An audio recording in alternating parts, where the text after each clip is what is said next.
working on a ton of things. Workforce training.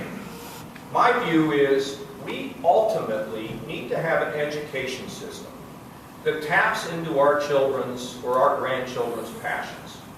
We need to find out at an early age what they're interested in. And as we find out what they're interested in, and you can start it at an early age, and you can build it up through the education system to more pinpoint it, we then need to build our education system around their passions and not build their passions around somebody else's idea of what education ought to be. I want to have more kids out there into the workplace where they can learn and get excited about things. You know, I'm told one of the biggest attendance at the fairgrounds is when they bring these big tractors and bulldozers. If that's a kid's passion, let them go do that. Let them go understand it. Let them come and spend a few hours with you, maybe every day, or, you know, I don't have it all constructed yet, but we want education to drive kids' passions. And so that when we get to the point where a kid is graduating from high school, they then can further their education based on what it is they want to do. And if they want to go on to the 4-year degree, they can get the 4-year degree. Why don't they get it now? Because you all push your kids to go to college and they don't know why they're there. And their buddy who played football with them is driving around in a Gran Torino, working at Menards with a girlfriend on the front seat, and your son or daughter is parking, you know, a mile away from the school, paying $25,000 a year, going and taking algebra. So if we can begin to align education with kids' passions, I think that not only solves a lot of our workforce problems, but I think it also helps us to fix the problem of education, which we have been throwing money at for the last 4 years without very good results, or the results that we would hope for. We also know that there are a number of unfilled jobs, and we have asked a number of the education institutions to work with these businesses. We have to train people for jobs that exist. David Mustine right now is working on a program to make sure that we can't have people working on our wellheads in this state. We don't want foreigners working in the natural gas industry. Now, a foreigner, as far as I'm concerned, is anybody from Pennsylvania, West Virginia. We don't want those foreigners working. So we are all actually recruiting a company, my understanding is, that can in fact be constantly a constant training program to make sure they can be in the energy industry. That takes me, I guess, a little bit to energy, because you know, this Utica shale out in the eastern part of the state.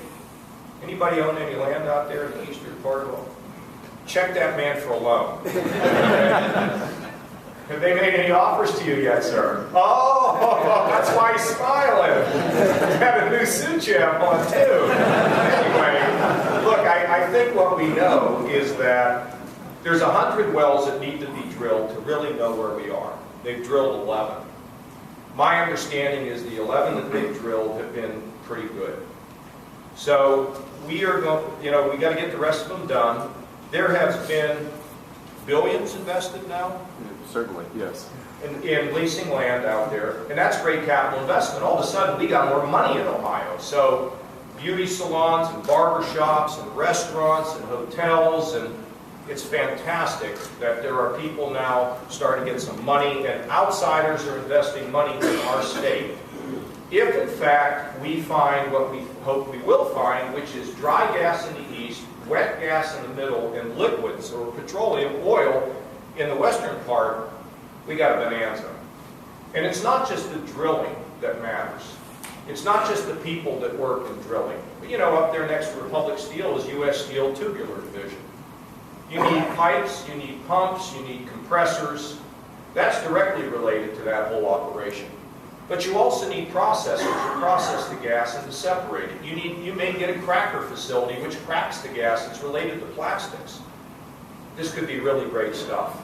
And I've been in touch, by the way, with governors of Pennsylvania, Indiana, Michigan, and Ohio to think about whether we can develop a consolidated natural gas industry in Ohio. Start building cars that are related to the fact that we can run them on natural gas. It's a big initiative, big thought. We'll see. We're meeting with them to see if what we do. Are we getting anywhere on that, guys? Yep.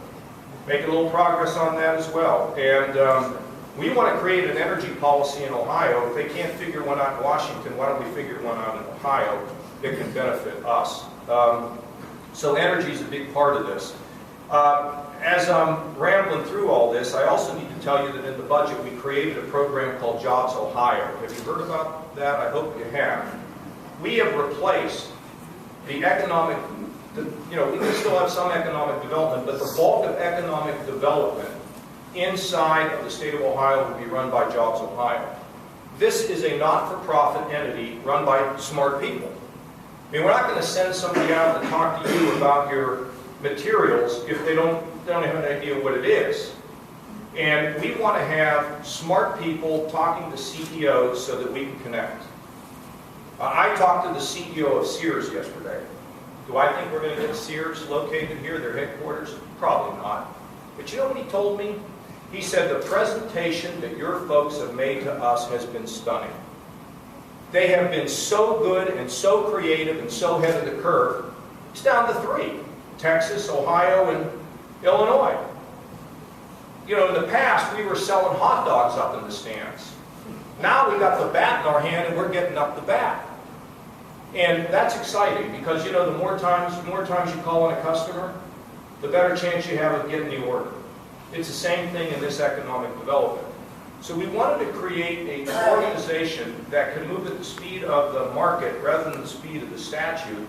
And we're going to move liquor money that's been in the state from the 1920s into this operation. And the exciting thing about this is it's captured people's attention. I was a little late this morning. I was on the phone with Hank Paulson, used to be Secretary of the Treasury. He says, this organization you created, we just got to find out more about it. It's so exciting. Because if we can actually get business people talking to business people, we're going to have more success, and we're going to be more responsive and more creative. That's what we're searching for. Energy is one of our main areas, but there's a couple others. Manufacturing. We want to bring manufacturing back. I talked about Republic Steel. I talked about the auto industry. Talked about Ford. But it's also advanced manufacturing. What about aerospace? Anybody here from Dayton? We're trying to take advantage of what we have at Wright-Patterson Air Force Base. We want to get into the business of flying unmanned vehicles. If you're going to fly them, you've got to build them. There's things that we can do in aerospace in this state. So manufacturing is key to us. Healthcare. We got the greatest healthcare operation. I put it up against anybody in the country. From the Cleveland Clinic, the University Hospital, to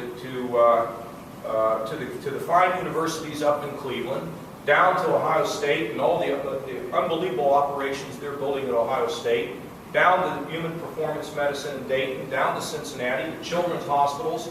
We got great stuff going. We just have to take advantage of it. You know, we need to take advantage of the fact that we have clinical medicine. So if you develop a device, you need to go test it. Well, we got the place you can test it. We got the place where you can do clinical trials. We're working on all of that. So healthcare is really important as well. Agriculture. It's the foundation of Ohio. We don't treat it like a stepchild anymore. We should figure out how to get more markets, how to advance productivity, and how we get into the new agriculture, which are these bioproducts that are, that are things that are so exciting about what's happening with the combination of science and farming. It's really hard to believe.